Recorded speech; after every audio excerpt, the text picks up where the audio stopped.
अस्सलाम वालेकुम। दुरूद शरीफ पढ़ लें।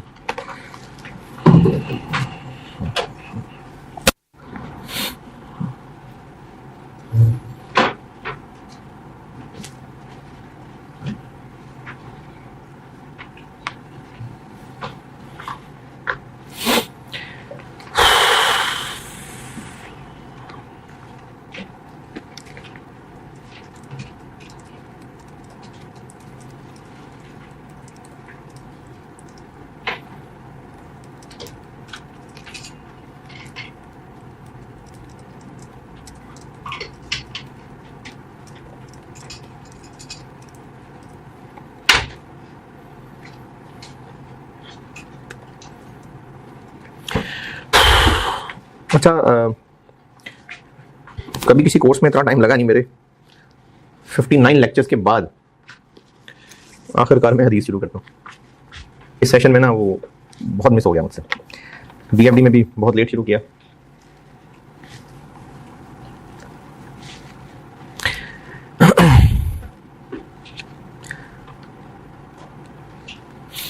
अच्छा, इससे पहले ना मैं आपको एक और बात बताता हूँ, फिर देखूंगा शायद कि आज या कल, लेकिन एक जरूरी बात बताता हूँ।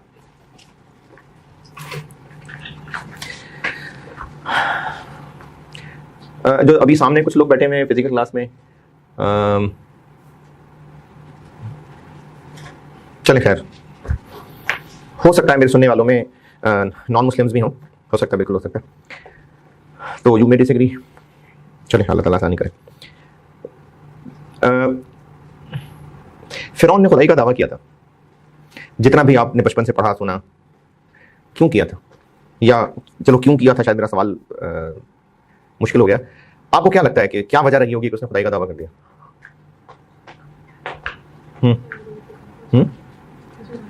गुरूर किस बात पर है? पावर थी उसके पास पावर थी, उसके पास अथॉरिटी थी।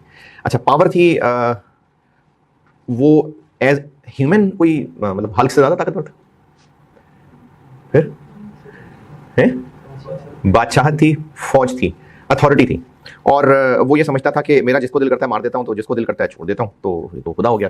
रिस्क सारा मैंने अपने हाथ में रखा हुआ है, रोकना चाहूंगा रोक दूंगा। था इंसान ही। और अच्छा, कभी ये सुनने को मिला बचपन से लेके अब तक कि उसने ये क्लेम किया हो कि सूरज मैंने बनाया, या पानी बनाया मैंने है, या दरख्त मैंने बनाए, पहाड़ मैंने बनाए हैं? कभी ये क्लेम मिला? नहीं। नमरूद ने भी खुदाई का दावा किया हुआ था, और उसका भी मोरलेस यही काम था। नमरूद जो है वो तो इब्राहिम अलैहिस्सलाम के दौर का कैरेक्टर है, फिरौन जो है वो मूसा अलैहिस्सलाम के दौर का कैरेक्टर है। और ये फिजिकली कोई ऐसे लोग नहीं थे जो हम कहें कि नमरूद में इतनी ताकत थी कि वो 10 बंदे खा जाता था। वो इंसान था, आम इंसान था, बूढ़ा भी हुआ होगा, मरा भी होगा। तो इन लोगों को गरूर किस वजह से था? अपने रिसोर्सेज के ऊपर। और उनको अपने रिसोर्सेज के ऊपर इतना गरूर था कि उनको लगता था कि इन रिसोर्सेज से जो जो फायदा लिया जा सकता है, मैं वो फायदा लेने पे कादिर हूं। गरूर उनको रिसोर्सेज पे था, रिसोर्सेज पे। पानी हम पीते हैं, क्यों पीते हैं? प्यास बुझती है। और हमारे बिल्कुल ऑब्जर्वेशन में प्यास लगी होगी, खासतौर पे इफ्तारी के बाद जो पानी का साथ हाल होता है, या अगर कभी खेला हो गर्मी में, तो खेलने के बाद जब पानी मिलेगा, तो हमें सारी जिंदगी ये ऑब्जर्वेशन मिली है कि पानी से प्यास बुझती है। मेरे ख्याल में सारी जिंदगी ये 100% ही सही बैठा है तजुर्बा। जब भी प्यास लगी हुई पानी पीने से बुझ जाती है ना। हाँ, एक खास टेम्परेचर है, उससे कम ठंडा होगा तो भी उस तरह से पानी प्यास नहीं बुझेगी, बहुत ज्यादा ठंडा होगा तो भी प्यास नहीं बुझेगी। एक सर्टेन टेम्परेचर पे बुझ जाती है प्यास। जितनी आपकी उम्रें हो गई हैं, आपका अभी तक का 100% टेस्टेड तजुर्बा है कि प्यास बुझ जाती है। अच्छा, खाना क्यों खाते हैं? भूख मिट जाती है। और 100% टेस्टेड तजुर्बा होगा हम सबका कि खाना खाने के बाद भूख मिट जाती है, वाकई मिट जाती है। हाँ, अब उसमें चूंकि इंसान है, मजा आता है, तो फिर उसमें मसाला, टेस्ट ये भी डालने शुरू कर दिया, जरा मजा आना शुरू हो जाए। अदरवाइज मकसद भूख मिटाना था। अच्छा, एक तो भूख मिटती है, उसके अलावा एनर्जी भी मिलती है। मतलब अगर साइंस की बात करें तो खाना जिस्म के अंदर जाके जैसे हजम होगा, जो भी उससे जो कुछ भी निकलेगा हमारे खून में शामिल होगा, हड्डियों में शामिल होगा, तो एनर्जी मिलेगी। लेकिन ये है हमारे ऑब्जर्वेशन की बात। ईमान ये नहीं है। ईमान ये है कि प्यास पानी से नहीं बुझती है, प्यास बुझती है अल्लाह के हुक्म से। पानी से अगर अल्लाह ताला प्यास बुझाने की सिर्फ वापस ले लेना तो पानी प्यास नहीं बुझा सकता। चलिए पहले ऑब्जर्वेशन की बात करता हूं, फिर कुरान पाक के वाकये की बात करता हूं। रमजान में भी उतनी ही प्यास लगती है जितनी आम दिनों में लगती है। रोजे में खासतौर पर नहीं लगती, नहीं लगती। मैं जब सारा दिन क्लासें पढ़ाता हूँ ना, तो मेरा तकरीबन एक सेट फार्मूला है। एक क्लास में मैं तकरीबन एवरेज 2 गिलास पानी पीता हूँ, और अगर ना पी सकूँ तो मुझे मुश्किल होती है। रोजे की हालत में 10-10 क्लासें भी पढ़ाई हैं, तो उन 10 क्लासों में 20 गिलास पीने बनते थे, लेकिन नहीं पिए तो मुझे तो प्यास नहीं लगी।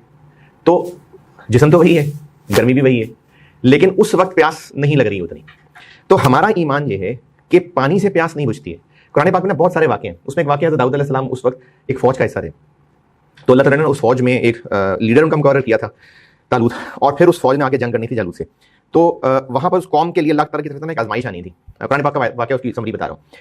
उस यानी जो हीरो फौज थी जिसका हिस्सा दाऊद अलैहिस्सलाम भी थे, उस हीरो फौज की एक आजमाइश आनी थी पानी से। और वो पानी से आजमाइश ये होनी थी कि उनको मना था पानी पीना, और थोड़ा सा चुल्लू पर पानी पीने की इजाजत थी, लेकिन पानी पीना उनको ओवरऑल मना था। अब हुआ यह कि पानी रास्ते में आया होगा, और चूंकि अल्लाह की तरफ से आजमाइश थी, आजमाइश, तो उनको ना प्यास भी ज्यादा लगी होगी यकीनन। तो जिन लोगों को ये यकीन था कि प्यास पानी से बुझेगी, उनको तो नजर आ रहा है पानी है, उन्होंने पानी पीना शुरू कर दिया, और उन्होंने इतना पानी पिया जो हमारा इफ्तारी के बाद हाल होता है, उनका वो हाल हो गया, वो निढाल होकर पड़ गए। और जिन लोगों को ये यकीन था कि प्यास पानी से नहीं बुझती, प्यास अल्लाह के हुक्म से बुझती है, उन्होंने पानी नहीं पिया, और वो एनर्जेटिक रहे। थोड़े से लोग थे, और अल्लाह ताला ने उस हीरो फौज को फिर फतह भी दिलवाई, और दाऊद अलैहिस्सलाम से वो जालूत का कत्ल भी करवाया। इस तरह के ना बहुत सारे वाक़यात हैं। जैसे एक और बचपन से सुना होगा हज़रत इब्राहीम अलैहिस्सलाम का, उनको ना आग में फेंका गया था। अच्छा, जब उनको आग में फेंका गया था ना, तो मकसद तो अपने खलील को बचाना था। तो ये भी तो हो सकता था कि वो आग जो इतने दिनों से भड़काई जा रही थी, तूफानी बारिश आ जाती और आग बुझ जाती। मतलब अल्लाह ताला ने तो बचाना था हज़रत इब्राहीम अलैहिस्सलाम को, तो बारिश से आग बुझ भी सकती थी, लेकिन आग नहीं बुझी थी। और हज़रत इब्राहीम अलैहिस्सलाम 40 दिन उस आग में रहते, आग बुझी नहीं थी। अल्लाह ताला ने उस जलती भड़कती आग से जलाने की सिफ्त वापस ले ली थी, यानी अल्लाह का ऑर्डर ही नहीं था आपको, नहीं, हज़रत इब्राहीम अलैहिस्सलाम नहीं जलाए गए। ऐसा भी हो सकता था कि जब वो अब्राहा अपना लश्कर लेके आया था खाने काबा को गिराने, हाथियों का लश्कर था, और उस दौर में हाथियों का लश्कर आप समझ लें, अभी ये टैंक और इस तरह की जो हैवी सारी मशीनरी है, ये भी हो सकता था कि ज़लज़ला आ जाता, ज़मीन फट जाती, हाथी अंदर गिर जाते। मकसद तो रोकना था। ये भी हो सकता था कि डायनासोर आ जाते, मुश्किल तो नहीं थी अल्लाह के लिए, डायनासोर आ जाते। लेकिन उससे देखने वालों को ये भी लग सकता था कि ओहो भाई हाथियों से बड़ी फोर्स आ गई थी, इसलिए हाथी रुक गए। या देखने वालों को ये लग सकता था कि वो बारिश ही हो गई थी, फिर आग ने करना क्या था, यानी वो नमरूद ये भी कह सकता था कि वो बारिश ने सारा मेरा प्लान खराब कर दिया। अल्लाह ने आग को नहीं बुझाया, जलती हुई आग को बस ऑर्डर नहीं था जलाने का। अल्लाह ने हाथियों के लश्करों को डायनासोर से नहीं मरवाया। छोटे छोटे परिंदे देखें, कितने को परिंदे छोटे होंगे, उनकी चोंचें और पंजे कितने को छोटे होंगे, और उसमें पत्थर कितने को छोटे होंगे। उन पत्थरों से अल्लाह ताला ने एटम बम का काम लिया। तो ऐसे ना बहुत सारे वाक़े हैं। बस आपको ये बताने का भी मेरा मकसद ये था कि हम जो सीए प्रोफेशन के लोग हैं ना, तकरीबन सारे, एक तो ये कि गरीब या मिडिल क्लास घराने के बच्चे होते हैं। बहुत कम होंगे आप लोगों में से जो अपनी एक फैक्ट्री छोड़ के सीए करने आए होंगे, और फैक्ट्री उनके लिए इंतजार कर रही होगी, और वो जाके फैक्ट्री संभाल लेंगे। ऐसे बहुत कम लोग होंगे। वो लोग होंगे जिसके अब्बा जी कोई रिक्शे वाला, कोई दुकानदार। मेरे स्टूडेंट्स के अंदर सिक्योरिटी गार्ड, मुझे याद है एक स्टूडेंट के अब्बू सिक्योरिटी गार्ड, एक मुझे मजदूर, ये जो बकायदा मजदूर होते हैं मिस्त्री से भी नीचे बिल्कुल लोएस्ट लेवल का मजदूर अब्बा जी, खेतों में बिल्कुल लोएस्ट लेवल का वर्कर अब्बा जी, बहुत छोटे से इलाके में, गांव के भी किसी छोटे से गांव में दुकान, ये अब्बा जी, इलेक्ट्रीशियन का काम करने वाले, रिक्शा चलाने वाले। तो ये हम लोग जो है ना मोस्टली मिडिल क्लास घरानों से आते हैं सीए करने। और सीए करने की बात है पैसा कमाने। अच्छा, पैसे से क्या हो जाएगा? क्या हो जाएगा पैसे से? क्या हो जाएगा? है अच्छा लाइफस्टाइल आ जाएगा। अच्छा, अच्छे लाइफस्टाइल से क्या मुराद है? गाड़ी, अच्छा घर, घर के अंदर फर्नीचर अच्छा, कंफर्टेबल फर्नीचर, एसी, खाना अच्छा हो, जहां घूमने का दिल करे घूम लें, कुछ खरीदने का दिल करे खरीद लें। क्या जितने भी अमीर लोग हैं, अगर आपके जानने में हैं, हो सकता है आपकी फर्म के पार्टनर ही हो ऐसे जो हों अमीर लोग, लेकिन आपको उनकी लाइफ देख के लगता हो कि कितनी बेकार लाइफ है बेचारे की, ना कोई फैमिली लाइफ है, बीपी का उसको मसला है, और हार्ट का उसको मसला है, शुगर का उसको मसला है, खाना खा नहीं सकते, गाड़ी चलाने से डॉक्टर ने मना किया है कि वॉक किया करें, बच्चे बात नहीं सुनते, बीवी बात नहीं सुनती, तो रिसोर्सेज तो सारे हैं उनके पास। ऐसे हैं आप लोगों के ऑब्जर्वेशन में लोग हैं, हो सकता है हम पार्टनर ही हो ऐसे हैं ना, तो उनके पास थे पैसे बहुत सारे, तो उनको तो मजे की लाइफ नहीं मिली। और ये जो बहुत अमीर लोग होते हैं, क्या इनमें वो डाइवोर्स होती हैं? बहुत अमीर लोग होती है ना, तो होनी तो गरीब लोगों में चाहिए कि वो अपने वो जी खर्चा नहीं पूरा कर पाता, तो तो गरीबों में तो बहुत कम होते हैं, अमीरों में ज़्यादा होती है। अच्छा, सुसाइड होते हैं? बहुत होते हैं। ब्लड प्रेशर का मसला, हाइपरटेंशन का मसला, और क्या क्या होते हैं, डिप्रेशन के मसले। ये जो डिप्रेशन का मसला है ना, ये मजदूरों के होते भी नहीं है, ये गरीब लोगों के मसले नहीं होते डिप्रेशन के, अमीर लोगों के मसले होते हैं। तो उनके पास तो सारे रिसोर्सेज हैं, फिर क्या मसला है। तो बस आपका ना ध्यान एक तरफ दिलाना चाह रहा हूं। हम लोगों ने ना अपनी 24 घंटे की जिंदगी, डेली लाइफ की बात करूं या जितनी भी आपकी एज है, 20-25 साल एवरेज अगर मैं आपकी एज लगा लूं, 25 के आसपास, और ये जो रिकॉर्डिंग सुनने वाले लोग हैं, हो सकता है 30-40-50 साल वाले भी रिकॉर्डिंग सुन रहे हो, अब तक की जिंदगी और रोजाना की जिंदगी, सारी एनर्जीज, सारी फिक्रें, दोस्तों से मशवरे, सब इस पे फोकस्ड है कि किसी तरह करियर बन जाए। हम सब, मी इंक्लूडेड, हम सब की फिक्रें सारी के सारी इस बात पे लगी हुई है कि आर्टिकल्स कहाँ मिलने चाहिए हैं? बिग 4 में। वो तो खैर बिग 4 तो रहे नहीं, लेकिन चलो बिग 4 में। और उसके बाद जॉब हो तो जॉब कहाँ होनी चाहिए? मल्टीनेशनल में। और जो जॉब, पहली ही जॉब लगे, सैलरी कितनी होनी चाहिए? स्टार्टिंग कितनी होनी चाहिए है? क्या चल रहा है आजकल मार्केट में? स्टार्टिंग सीए को कितनी मिल जाती है? 1.5 से 2 तकरीबन, 1.5, 1 भी होगा कोई। तो ये लाइफ सेट हो जाएगी। तो हम ना अपनी सारी एनर्जीज, अपनी सारी फिक्रें इस बात पे लगा रहे हैं कि हमारा करियर बन जाए, और करियर भी हम उसको समझ रहे हैं जिसमें पैसा पैसा पैसा और पैसा है, और चलो रिकग्निशन भी है। वरना पैसे तो मेरे ख्याल में ये जो शालनी में बहुत छोटी छोटी सी दुकानें हैं ना, तो वो आपके पार्टनर से ज़्यादा कमाते होंगे। जिस फर्म में आप है ना, उसके पार्टनर से ज़्यादा कमाते हैं शालनी में छोटी सी दुकान वाला। ये जो लिबर्टी में किसी बड़ी सी दुकान के बाहर चाय वाला बैठा होगा ना, ये शायद बड़ी फर्म के पार्टनर जितना कमाता होगा। तो पैसा तो वहाँ भी बहुत है, तो रिस्पेक्ट होगी, पैसे हो गए। कितने अर्से तक नॉर्मली ये फाइनेंस के एक्सपर्ट, अगर इंडस्ट्री की बात करें तो सीएफओ, सीईओ, यही दौड़ है ना मैक्सिमम। और फर्म की बात करें तो बस बड़ी से बड़ी फर्म होती जाएगी। नॉर्मली किस एज तक वर्किंग रहते हैं? रिटायर कब हो जाते हैं? वैसे तो उससे पहले मर जाते हैं, लेकिन अगर जिंदा रह गए तो 60, बस इसके आसपास। चलो फिजिकली फिट था तो शायद 2-4-5 साल ऊपर लगा लेगा। यानी जिंदगी के आपकी एज 25 साल अभी तक आप लगा चुके हैं, और लगाए चले जा रहे हैं। रात रात को बैठ के क्लासें पढ़ रहे हैं, किस लिए? कि अगले 30-35 साल अच्छे गुजर जाए। और अच्छे से मुराद है कि आपका सीए होते ही आपको बादशाह सलामत बना के बिठा देंगे। आप में से जो लोग आर्टिकल्स कर रहे हैं, आप अपने फर्म के पार्टनर की लाइफ को आइडलाइज करते हैं? मेरा नहीं ख्याल कोई भी करता होगा। फर्म के पार्टनर, अच्छा ये फर्म के पार्टनर को दिखाएंगे तो मैं उनकी कोई तस्लील नहीं कर रहा, क्योंकि आर्टिकल्स लोग हैं इसलिए फर्म के पार्टनर की बात कर रहा हूँ। यानी अगर आप जॉब करते हैं तो सेठ साहब की लाइफ ले लें। क्या आइडियल लाइफ गुजार रहे हैं लोग, सुकून वाली जिंदगी। पैसा होगा, पैसे की बात नहीं कर रहा, सुकून, जिंदगी में सुकून है नहीं। तो 25 साल, और अभी चलो 2-4-5 साल और लगेंगे, चलो सेट होते होते तो आपके 25 से 28 साल की एज में, वो भी अगर अच्छी एज में हो गए तो, वरना 30 क्रॉस करेंगे। इस 25-30 साल की एज, जो कि जवानी वाली एज, जवानी फुल ऑफ एनर्जीज, सारी की सारी एज किस लिए खर्च हो रही है? फिक्रें सारी की सारी, ऑलमोस्ट सारी फिक्रें कि वो जो अगले 30 साल हैं वो अच्छे गुजर जाए। मैं कोई हवाई बात तो नहीं कर रहा, ऐसे ही है ना। आप अभी तक अपनी एज जो करके आए, चलो बचपन के 14-15 साल गुजार दें, वो तो एनी हवा में गुजार के आए। जब समझ आई थी कि करियर कुछ होता है, मोस्टली लोगों को एफएससी के बाद ही कहीं जाके समझ आती है। तो वो जो मजीद आपने भी 7-8 साल जिंदगी के गुजारे हैं, उन 7-8 साल के अंदर आपने तकरीबन अपना सारा फोकस, तकरीबन सारा, इस बात पे रखा है कि करियर कैसे बनाना है या मैरिड लाइफ कैसे गुजारनी है। बस इससे ज्यादा हमारी सोच जा नहीं रही। हम सारी एफर्ट्स लगा रहे हैं, सारी एनर्जीज लगा रहे हैं, हमारे सारे के सारे फैसले, सीए में आना, अपने शहर को छोड़ के लाहौर या कराची, इस्लामाबाद आना, फलानी फर्म में जाना, फलाने इलाके में किराए पे घर लेना, फलाने इलाके में फ्लैट लेना, फलानी सवारी लेना, फलाना मोबाइल लेना, इन सारे डिसीजंस में कितनी दूर का सोच रहे होते हैं? मैं बहुत मुश्किल मतलब नहीं कर रहा, इन सारे डिसीजन में कितनी दूर का सोच रहे होते हैं। मतलब आपने हॉस्टल लेना था, जगह पसंद करनी थी, कितनी दूर का सोच के कि पोता कौन से स्कूल में जाएगा, ये सोचा था? कितना दूर का सोच रहे थे? अगली अपनी जिंदगी मैक्सिमम बुढ़ापे तक का सोचा होगा ना। मतलब जैसे मैं बाप हूं, शौहर हूं, तो अल्लाह ने घर दिया अपना, तो मैं अब ये वाला घर जब बाय कर रहा था तो मेरी सोच मैक्सिमम जा रही थी, मैक्सिमम, कि मेरी औलाद अगर माँ बाप के साथ रहना चाहे, अगर, और उन्होंने भी अपनी फैमिली लाइफ बनानी हो, तो हाँ इस घर में वो स्टे कर सकते हैं। मैं ये सोच रहा था मैक्सिमम, क्या 30 साल आगे, बस इससे ज्यादा आगे नहीं मैं सोच रहा था। तो हम जब भी कोई डिसीजन लेते हैं, हमारा मैक्सिमम जो विजन होता है वो अगले 25-30 साल होते हैं।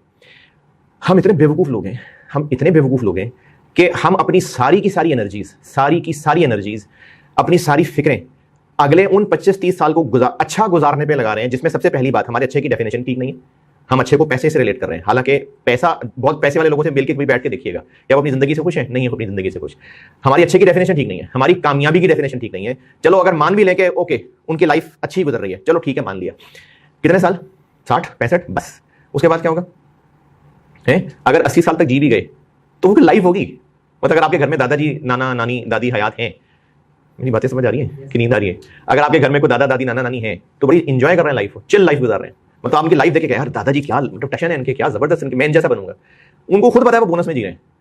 बल्कि आपके अम्मी अबू जो कि उनकी औलाद है वो भी प्रोविजन बनाए बैठे कि कब जाना है अब्बा जी ने।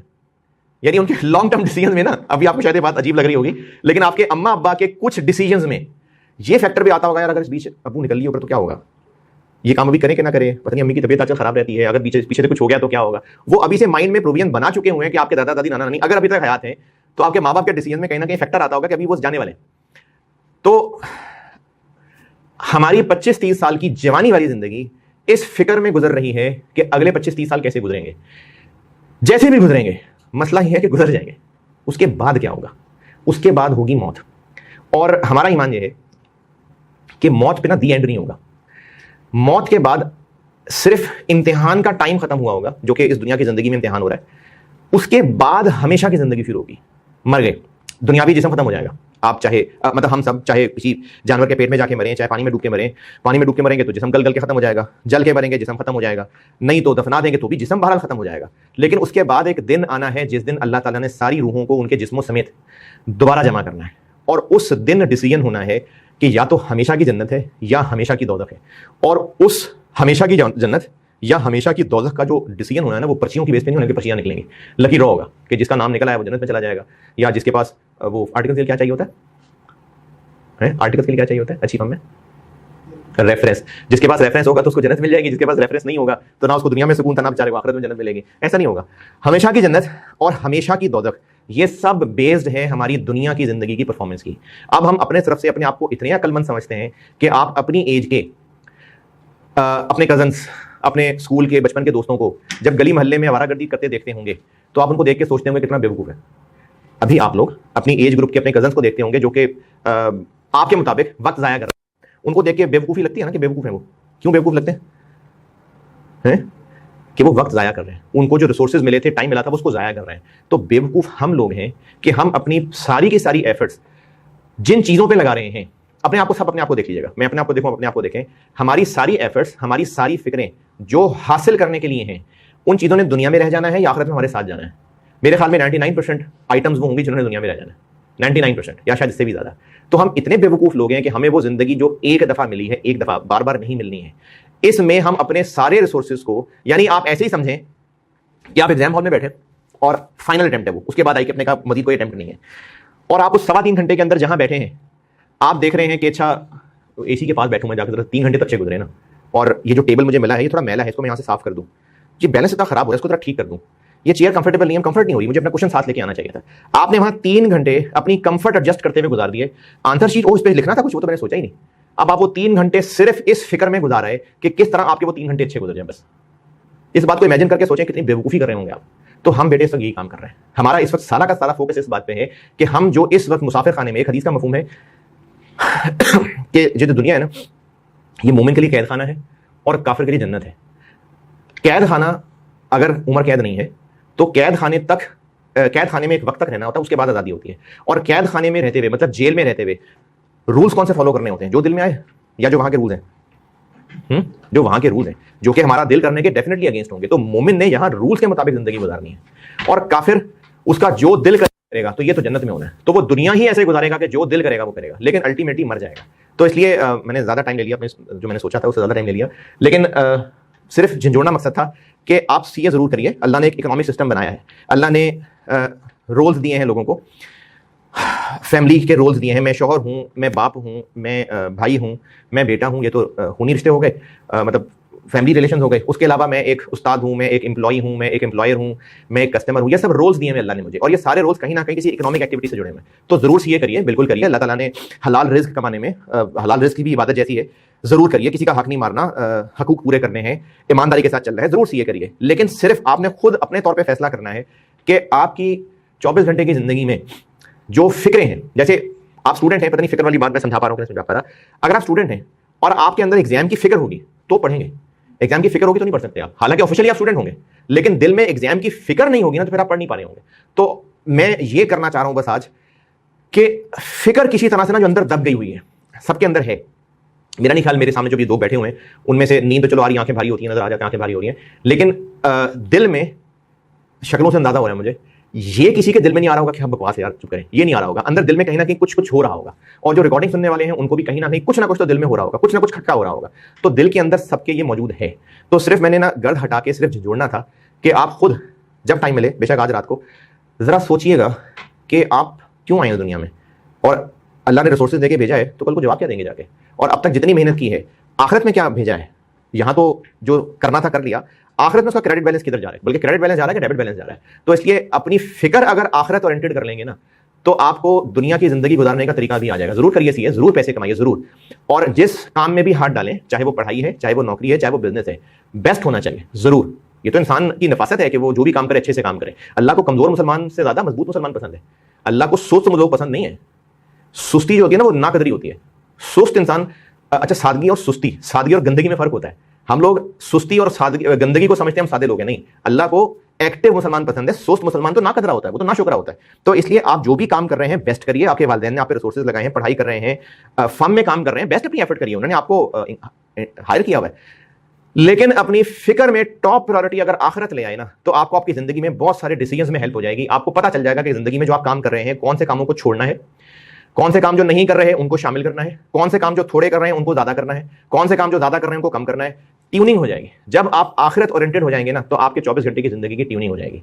अब उसमें सिर्फ एक चीज मैं ऐड कर दूंगा, अभी तो मैंने बहुत ज्यादा टाइम ले लिया, अगली क्लास से ऐड कर दूंगा। चलो कम से कम एक रोड़ा अटका हुआ था वो निकाल दिया कि एक पिछले कई साल से एक एक्टिविटी चला रहा हूँ, कोरोना के बाद से इनफैक्ट, कि इखलाक से रिलेटेड एक हदीस सुना दिया करता हूँ क्लास में। और चूंकि आप की जिंदगी हमारे लिए सिर्फ इज्जत से नाम लेके मोहब्बत दिल में रखने के लिए नहीं है, फॉलो करने के लिए। आप दुनिया में आए हैं हमारी गाइडेंस के लिए।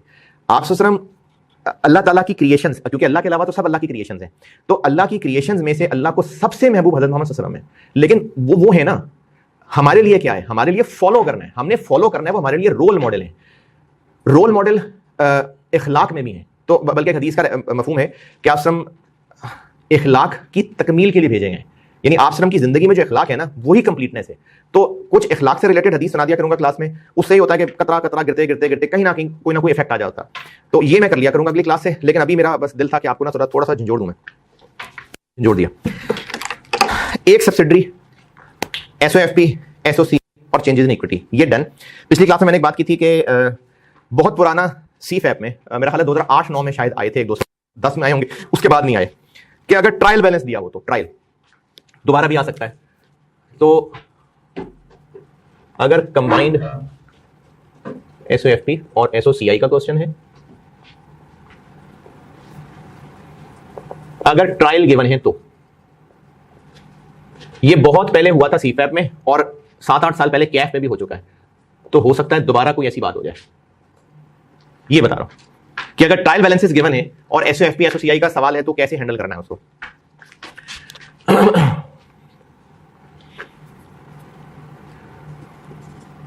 ट्रायल में क्या आ रहा होता है, ईयर एंड पे बैलेंसेस आ रहे होते हैं, जिनमें एसेट्स, लायबिलिटीज और इक्विटी के बैलेंसेस क्या शो कर रहे होते हैं। एसेट्स, लायबिलिटीज और इक्विटी की क्या फिगर्स ट्रायल में आ रही होती है, ईयर एंड के बैलेंसेस और इनकम एक्सपेंसेस के फॉर द ईयर।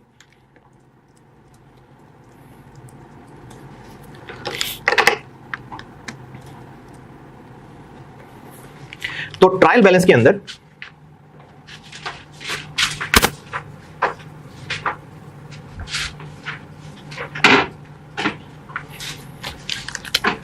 एसेट्स आ रहे होंगे और लायबिलिटीज आ रही होंगी, और इक्विटी में मैं दो अलग अलग चीजें लिख देता हूं। एक मैं रिटेन अर्निंग कह देता हूं और एक मैं अदर्स कह देता हूं। Capital, premium, reverse surplus, fair value reserve, वो मैंने सब अदर्स कह दिया। और एक होंगे एक्सपेंसेस और इनकम्स। ट्रायल में ये आ रहे होंगे, डेबिट बैलेंस आ रहा होगा, credit credit credit, debit credit.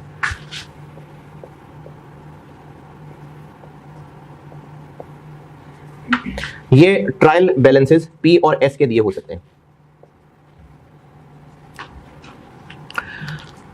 अच्छा, अब ट्रायल बैलेंसेस अगर होंगे बेशक, लेकिन वो इस तरह के नहीं होंगे कि एक्सपेंसेस में सैलरीज और ट्रैवलिंग और डेप्रिसिएशन और रिपेयर मेंटेनेंस, ये नाम नहीं आ रहे होंगे। वो नाम आ रहे होंगे जो SOCI के फेस पे आते हैं, sales, cost of sales, distribution, main heads आ रहे होंगे।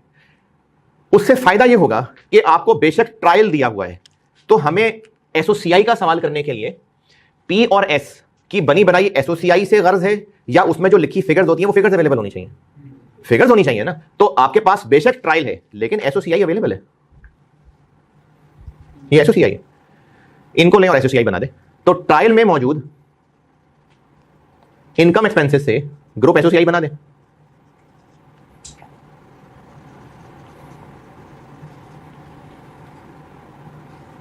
और कुछ ना कुछ अंग्रेजी भी दी होगी ऑब्वियसली, यानी फॉर्मेट के एतबार से ये ट्रायल दिया हुआ है, फॉर्मेट के एतबार से ट्रायल है लेकिन चीजें पूरी हैं। तो ट्रायल हो बेशक, लेकिन ये एसओसीआई का सवाल है, इसमें से इन चीजों को उठाएंगे और एसओसीआई बना देंगे। इसी तरीके से इन चीजों को लेंगे तो एसओएफपी का सवाल हो जाएगा, इनको लेके ग्रुप एसओएफपी बन जाएगी।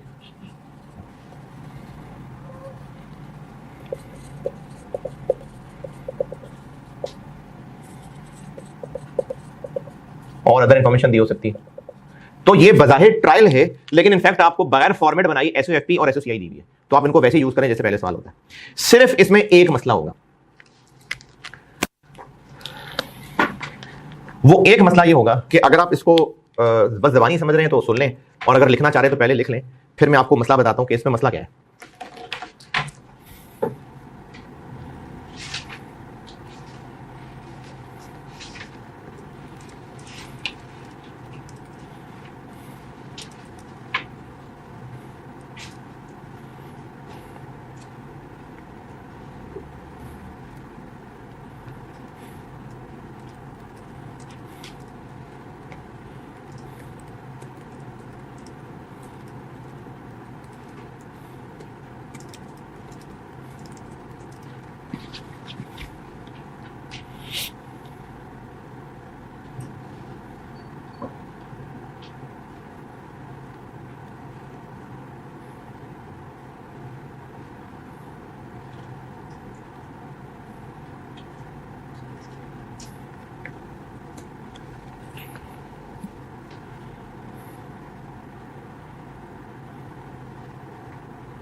चलें लिख लिया। ये प्रॉपर एसओएफपी की इंफॉर्मेशन है, ये एसओसीआई की इंफॉर्मेशन है, इनके ट्रायल की शक्ल से ना परेशान हो, आपके लिए काम का डाटा है। सिर्फ मसला ये है, बेसिक बचपन की अकाउंटिंग की बात कर रहा हूं, शायद आपको पता हो या हो सकता है भूल भाल गए हो। ये जो ट्रायल में बैलेंसेस आ रहे होते हैं ना, ये जिन जिन नामों से ट्रायल में अपीयर हो रहे होते हैं वो सब लेजर में अकाउंट्स ओपन हुए होते हैं और उनके बैलेंसेस ट्रायल में प्रेजेंट हो रहे होते हैं। उनमें से इनकम्स और एक्सपेंसेस ने उसी साल में क्लोज होना होता है, और उन क्लोजिंग की, अब तो खैर मैनुअल शायद ही कहीं होता, अब तो सब कंप्यूटराइज्ड ही है, चाहे छोटी से छोटी कंपनी क्यों ना हो, सब कंप्यूटराइज्ड है। लेकिन अकाउंटिंग कॉन्सेप्ट के तौर पे बता रहा हूं, इनकम एक्सपेंसेस को क्लोज करने की एंट्रीज होती हैं। जैसे सेल्स का क्रेडिट बैलेंस आ रहा है तो उसको खत्म करने के लिए सेल्स डेबिट और पीएनएल क्रेडिट हो जाएगा। तो जितने एक्सपेंसेस इनकम्स होते हैं उन्होंने अल्टीमेटली क्लोज होकर पीएनएल में आ जाना होता है। सारे इनकम एक्सपेंसेस आ गए, फिर उसका net and result net profit आता है, उसने अगेन एक क्लोजिंग एंट्री से रिटेन अर्निंग में चले जाना होता है। तो जब तक ट्रायल बैलेंस की शक्ल में इनकम एक्सपेंसेस मौजूद हैं, इसका मतलब अभी क्लोजिंग एंट्रीज नहीं हुई हैं। क्लोजिंग एंट्रीज नहीं हुई हैं तो नेट प्रॉफिट नहीं निकला, नेट प्रॉफिट नहीं निकला तो रिटेन अर्निंग्स में net profit for the year add नहीं हुआ। तो अगर ट्रायल की शक्ल का सवाल है और उसमें एक्सपेंसेस इनकम्स आ रहे हैं तो ये वाली चीजें बिल्कुल आपका पूरा एसओएफपी का सवाल है। फर्क सिर्फ इतना है कि इस रिटेन अर्निंग्स में net profit for the year अभी एडेड नहीं है। कैलकुलेट करके ऐड कर लें और अभी एसओएफपी का सवाल बन गया। यानी ट्रायल में जो इनकम एक्सपेंसेस आ रहे हैं एडजस्टमेंट्स डाल के नहीं, ट्रायल वाले ट्रायल वाले इनकम एक्सपेंसेस से कैलकुलेट करके प्रॉफिट निकाल लें, उस प्रॉफिट को रिटेन अर्निंग ट्रायल वाली फिगर में ऐड कर दें। अब ये एसओएफपी का सवाल बन गया। ये लिख लें बात अगर लिखना चाहें।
एसोसिएट, ये मैंने ना पहले लेक्चर में जब एक इन्वेस्टमेंट्स की बहुत सारी डिटेल बताई थी तब ये बात की थी, दोबारा करता हूं। पी का एक है एस, ये है ग्रुप, ये ग्रुप है, और कम से कम एक एस, ज्यादा भी हो सकते हैं, तो फिर पी को ग्रुप फाइनेंशियल सेपरेट्स बनानी पड़ेंगी। एक कंपनी है ए, उसमें चाहे इसने इन्वेस्ट किया हुआ है, और वो जो इन्वेस्टमेंट है वो ये सिर्फ न्यूमेरिकल इंडिकेशन है, रूल नहीं है। ये सिर्फ न्यूमेरिकल इंडिकेशन है कि 20% या उससे ज्यादा, ये सिर्फ न्यूमेरिकल इंडिकेशन है, रूल ये नहीं है। रूल है significant influence.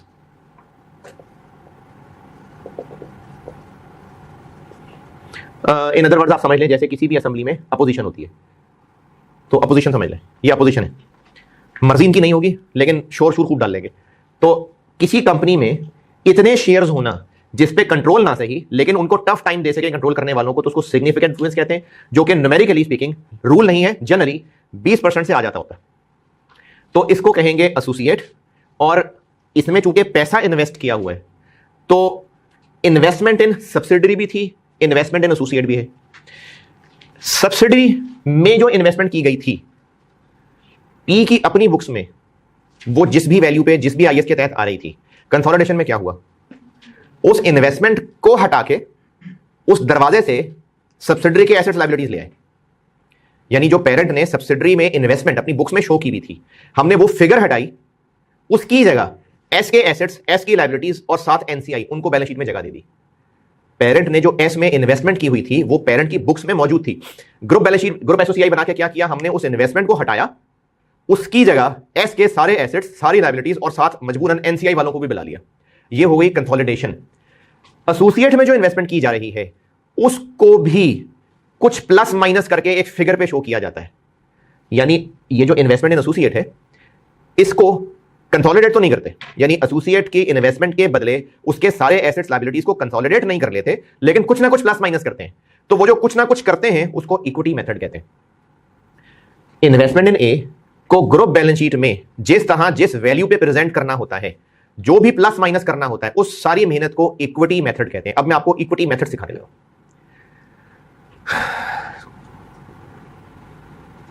Equity method, equity method, equity.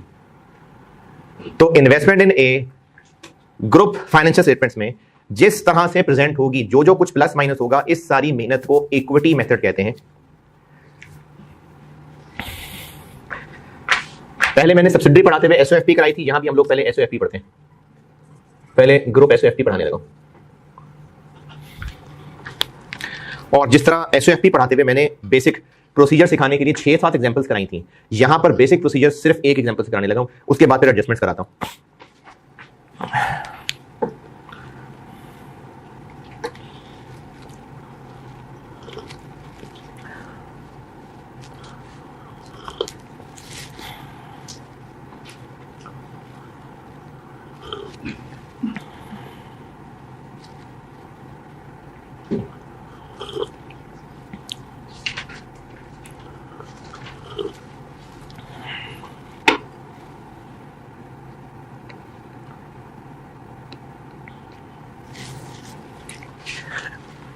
Group एसओएफपी basic procedure सिखा रहा हूं एक मिसाल से।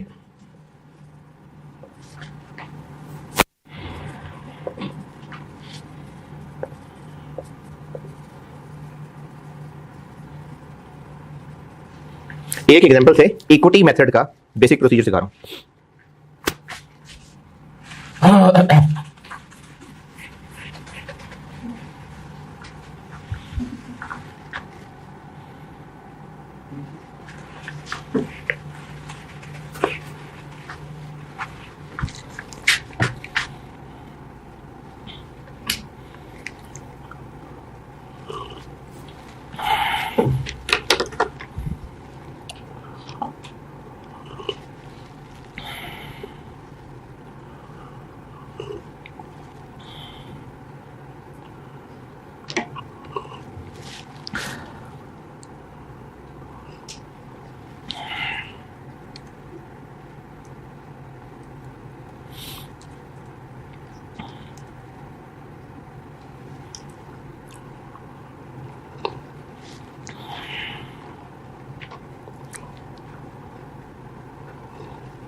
वैसे तो इंशाल्लाह एक साथ नहीं आएंगे, क्योंकि जितनी वो एडजस्टमेंट्स पूछ लेता है तो 25 नंबर का सवाल हो जाए, एक साथ नहीं आ सकते।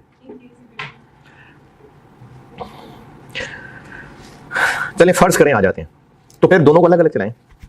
यानी ग्रुप एसओएफपी सेपरेट सवाल है, एसओसीआई अलग सवाल है, दोनों की वर्किंग अलग अलग है, तो आप उनको दो सवाल समझ के चलाएं। मैंने चूंकि सारे पास पेपर्स डाले हुए 2008 जून से ऑनवर्ड्स, तो वो कैफ का है। हाँ वो कैफ का है जी, बिल्कुल। इसीलिए उम्मीद नहीं आएंगे इकट्ठे, लेकिन अगर आ भी गए, अगर नहीं तो नहीं करने ना साथ, इसलिए तो कह रहा हूं साथ नहीं करने। अगर एसओएफपी और एसओसीआई का कंबाइंड सवाल है तो आप इसको दो सवाल समझें, इनकी कोई वर्किंग आपस में लिंक नहीं है। जैसे मैंने मास्टर क्वेश्चन सॉल्व किया था तो एसओएफपी को अलग सॉल्व किया था, एसओसीआई को अलग सॉल्व किया था, तो ऐसे ही करना है, इनको दो सवाल समझ के इंडिपेंडेंटली सॉल्व करना है। चले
देखें कितनी लिखूं करंट लायबिलिटीज।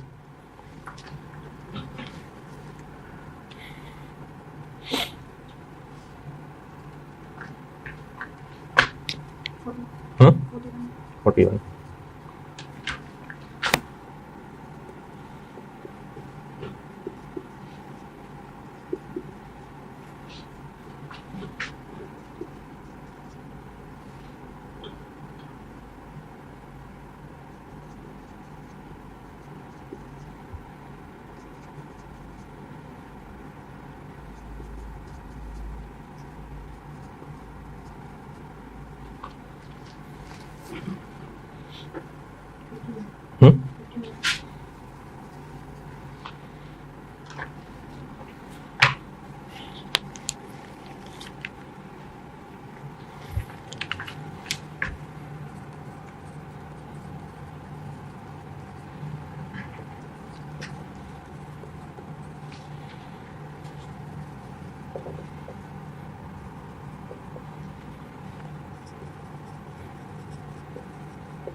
टू सेवन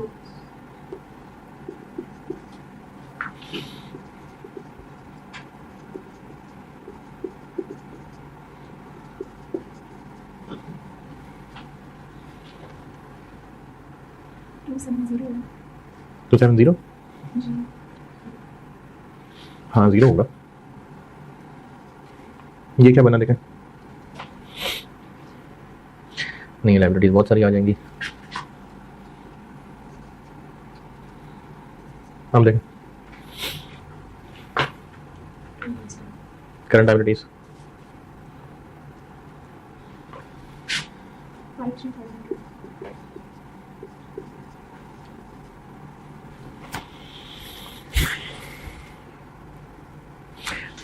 मुझसे ग्रुप SFP रिक्वायर्ड है।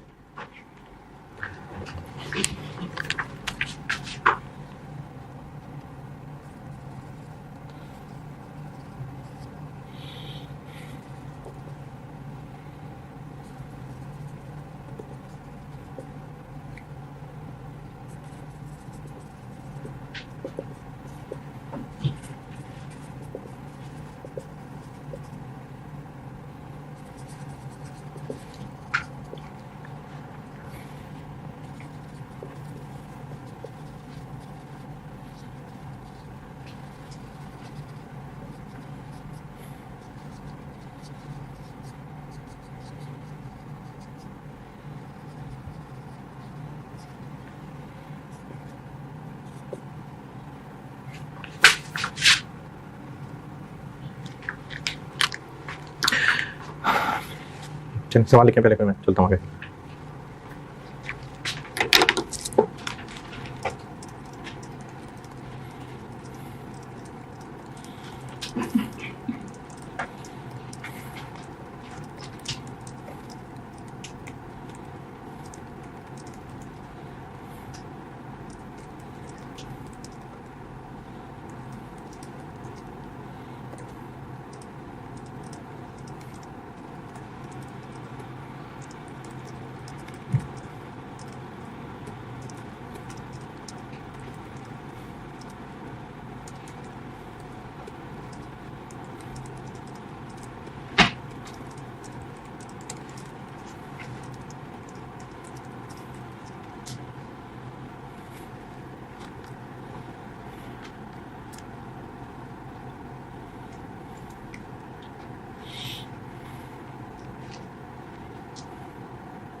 सवाल नोटेड।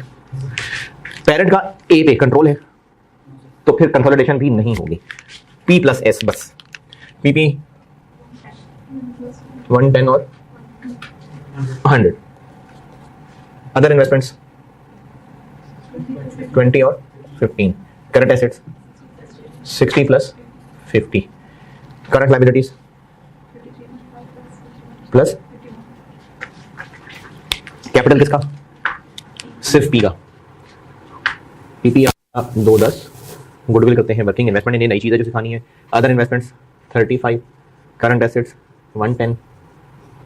कैपिटल सिर्फ P का 80। प्रीमियम सिर्फ P का 6। Other reserves working, retain earning working, NCI working. Current liabilities 10।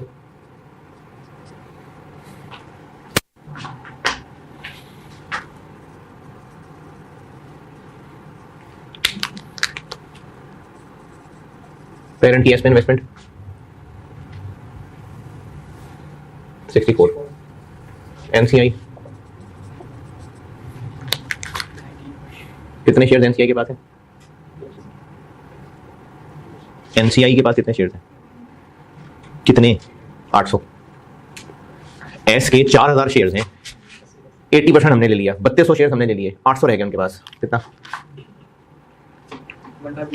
है? 200। कैपिटल एस का 40, प्रीमियम 4, अदर रिजर्व्स हैं जी, उम्रें गुजर गई कंसोलिडेशन करते करते। 6000 एस, 6000। Retain earning 20।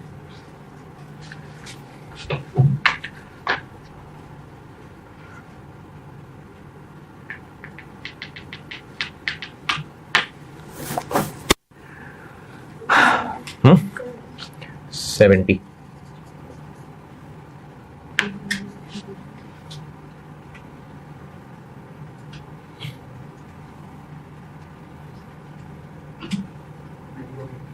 कितना?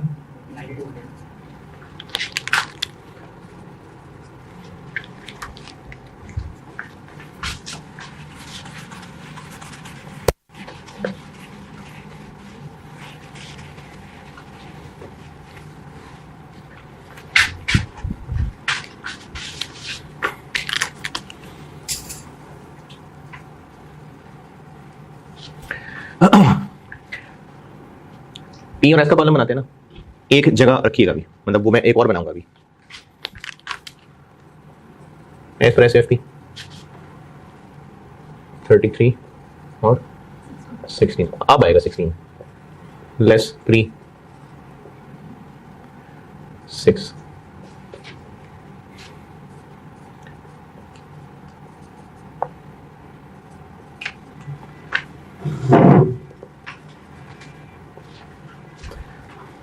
मैंने इधर एक कॉलम और बनाना है और उस कॉलम की यहां पर एक लाइन और लिखनी है।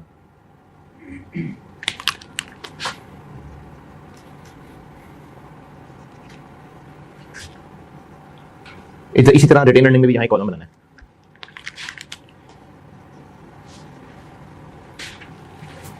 $98, एस की 54 लेस प्री एक्विजिशन 20 34 80%।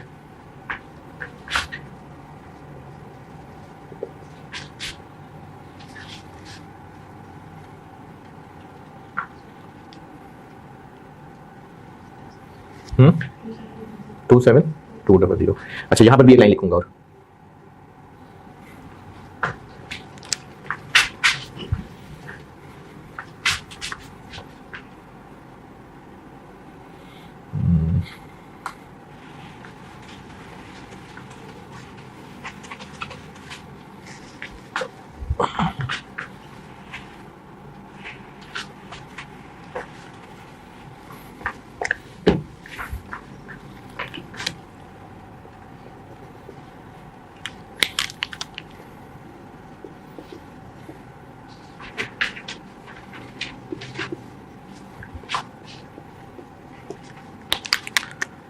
$10,000 का 20%।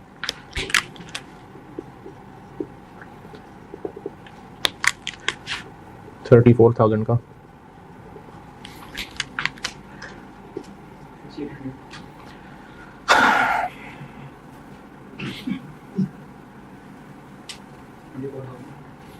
24,000।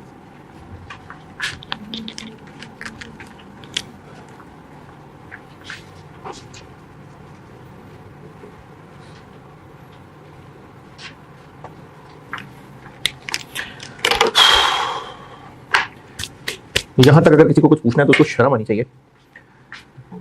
यहां तक मैंने पेरेंट और सब्सिडियरी को कंसोलिडेट किया। मैंने अभी यहां एक कॉलम और बनाना है, यहां एक कॉलम और बनाना है जिसकी मैंने जगह नहीं छोड़ी।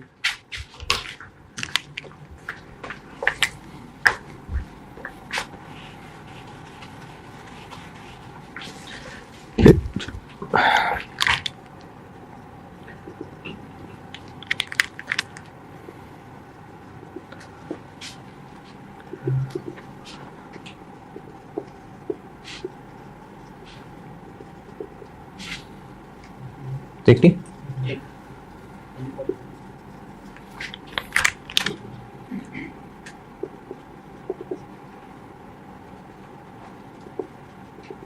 यहां तक मैंने पेरेंट सब्सिडी जैसे पहले किया था वो किया है, सारी वर्किंग जैसे पहले सिखाई थी, other reserves, retain earning, NCI और सारे एसेट्स और सारी लायबिलिटीज कंसोलिडेट कर दी हैं। अभी मैंने यहां पर एक कॉलम, यहां एक कॉलम और एक वर्किंग और बनानी है। उसके अलावा ये नोट अगर साथ कर रहे हैं तो कर लें, फिर मैं वो नई चीज बताता हूं।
जी नोट कर रहे हैं तो यहां तक।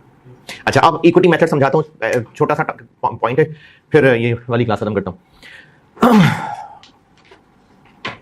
हम एस को कंट्रोल कर रहे हैं और एस के सारे एसेट्स हम कंसोलिडेट कर रहे हैं, सारी लायबिलिटीज कंसोलिडेट कर रहे हैं, लेकिन एस के कुछ और शेयर होल्डर्स भी हैं और हम ग्रुप एसओएफपी में। अच्छा, वो जो बाकी लोग हैं वो हमारी ग्रुप फाइनेंशियल स्टेटमेंट भी शौक से देखते होंगे, उनको बड़ा अच्छा लगता होगा देख के। नहीं, उनको कंसर्न ही नहीं, देखने का दिल कर रहा हो तो कर रहा हो, वरना उनको क्या लगे कि ग्रुप की फाइनेंशियल स्टेटमेंट्स क्या है। उनको सिर्फ और सिर्फ एस की ओनरशिप यानी एस की फाइनेंशियल स्टेटमेंट से कंसर्न है। देख लेंगे ग्रुप तो मर्जी है उनकी, उनको शायद पता भी ना हो कि उन लोगों को हम किस नाम से बुला रहे हैं और उनको क्या वैल्यू ग्रुप में असाइन कर रहे हैं, उनका कोई कंसर्न नहीं।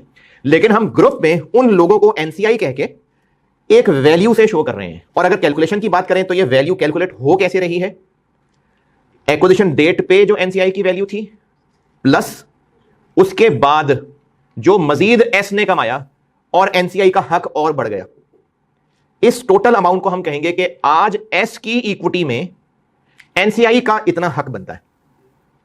की बैलेंस शीट पे 20% लगा के ये नहीं आएगा इसकी वजह से, क्योंकि एनसीआई फेयर वैल्यू पे। अगर प्रोपोर्शनेट शेयर पे होता तो एस की जो आज इक्विटी आ रही होती उसका 20% ही आ रहा होता। तो न्यूमेरिकली हम इस तक ऐसे पहुंचते हैं कि एक्विजिशन डेट पे एनसीआई की क्या वैल्यू थी, उसके बाद जो एस के अदर रिजर्व्स और रिटेन अर्निंग आई उस पे 20-20 लगा के इसमें ऐड कर लिया और एंड आंसर आया। तो हम कहेंगे कि एस की इक्विटी में एनसीआई वालों का आज इतना हिस्सा है। ठीक है, यहां तक। हमने ए में कितने शेयर्स खरीदे? 25%। तो जरूरी नहीं है कि बाकी 75 किसी एक के पास हो, लेकिन मैं सिर्फ समझाने के लिए कह रहा हूं कि अगर बाकी 75% किसी और के पास है तो वो ए का पेरेंट होगा ना। और हम पहले दूसरों को एनसीआई कह के छेड़ते थे, अब वो हमें एनसीआई कह के छेड़ेगा। हमारा ए में 25% है तो सिर्फ समझाने के लिए बता रहा हूं, अगर ए के पेरेंट के पॉइंट ऑफ व्यू से देखें तो वो हमें कैसी वैल्यू असाइन करेगा, ऐसे कि एक्विजिशन डेट पे हमारी इन्वेस्टमेंट की क्या वर्थ थी, प्लस उसके बाद एसोसिएट ने जो और कमाया उस पे हमारा हिस्सा लगा के इसमें ऐड करेगा, और वो ये बोलेगा कि ए की इक्विटी में हम इतना हक रखते हैं। अब ये जो वो कहेगा हम खुद अपने मुंह से कह देते हैं, हम खुद अपने मुंह से कह देंगे कि हमने जब ए को खरीदा था उस वक्त कितने रुपए हमने उस पे लगाए थे, 16,500।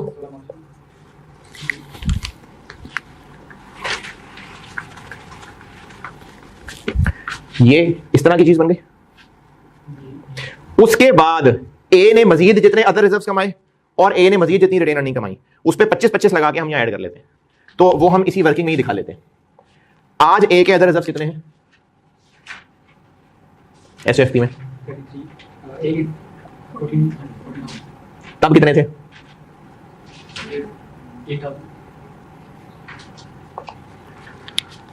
तो इस पे 25 लगा के हम इसमें ऐड कर लेते हैं, बिल्कुल इस तरह। ए के अदर रिजर्व में यानी 6,000 पे 25% लगा के हम यहां ऐड कर लेते हैं, बिल्कुल इसी की पैरेलल चीज बना के दे रहा हूं। कितना, 1500। यही सलूक एसएफपी में रिटेन अर्निंग कितनी है, 42,000, 19,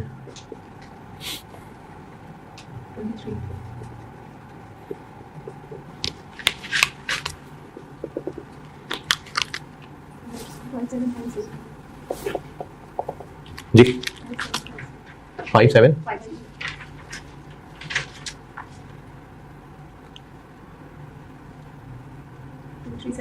23,750। तो वो जो किसी ने हमें एनसीआई कह के छेड़ना था, हम खुद अपने मुंह से कह देते हैं कि हम ए की इक्विटी में इतनी वर्थ के मालिक हैं, तो हम ग्रुप एसओएफपी में इन्वेस्टमेंट इन ए 16,500 के बजाय इतने रुपए पे शो कर देंगे, और इसको कहेंगे ये इक्विटी मेथड है, क्योंकि हम कह रहे हैं कि बेशक हमने रुपया लगाया इतना था लेकिन आज हम ए की इक्विटी में इतनी वर्थ के मालिक हैं, तो ये हम इन्वेस्टमेंट यहां एज एन एसेट शो करेंगे, और ये कहलाएगा कि investment in a equity method पे प्रेजेंट हो रही है। अच्छा, ये जो मैंने दो फिगर यहां ऐड किए हैं, 16,500 तो पेरेंट की बुक्स में ऑलरेडी मौजूद है ना, पेरेंट की बैलेंस शीट में, सवाल में पेरेंट की बैलेंस शीट में इन्वेस्टमेंट इन ए 16,500 आ रही है ना, मतलब वो तो पेरेंट की बुक्स में रिकॉर्डेड है, तो हम ये दो फिगर्स खुद से डाल रहे हैं, है ना, तो फिर बैलेंस शीट टैली करने के लिए डबल फैक्ट लेना पड़ेगा। तो हम अगर ये कह रहे हैं कि इतना तो हमने ए में तब इन्वेस्ट किया था, लेकिन हमारा ए पे हक इतना और क्यों बढ़ गया, क्योंकि उसके बाद उसने और कमाया, तो जो उसने अदर रिजर्व्स कमाए उसमें भी हमारा हक है, और जो उसने रिटेन अर्निंग कमाई उसमें भी हमारा हक है, तो अगर हमारा हक है तो फिर अपना हक मिला लेते हैं ना यहां पर।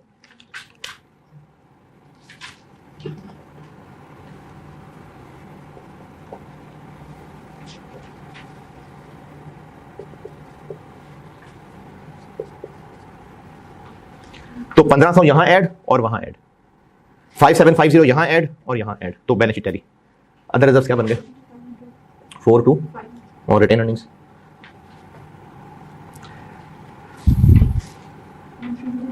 13।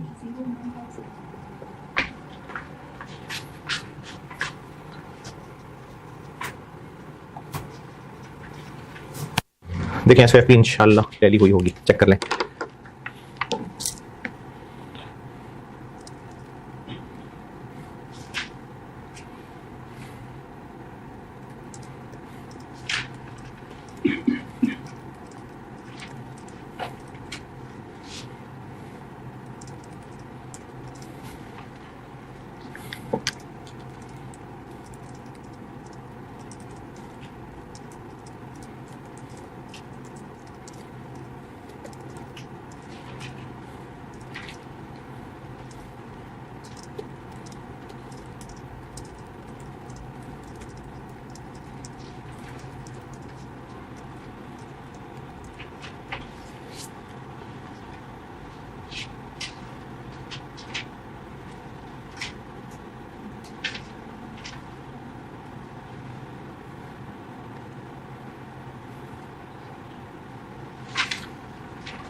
हाँ जी, इक्विटी मेथड समझ आई बात।